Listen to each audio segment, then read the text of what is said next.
हे इनिशिएटिव्ह आता 6वं वर्ष आहे, done by Rajani foundation, Raju Shripad Pednekar आणि UFGC.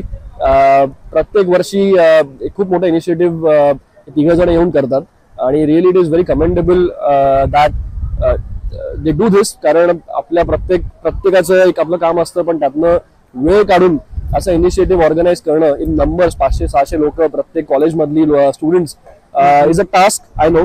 आणि मी रजनी फाउंडेशन सोबत I have been associated because I love the work they do.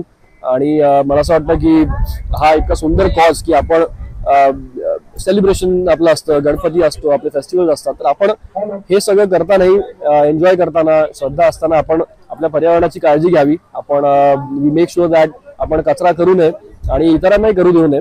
आपलं शहर आहे, आपला देश आहे आणि आपलीच ती काळजी असायला हवी की आपण कुठेही लिटरिंग करत नाही आहोत आणि आपण आपली जागा, आपली भूमी स्वच्छ ठेवतोय.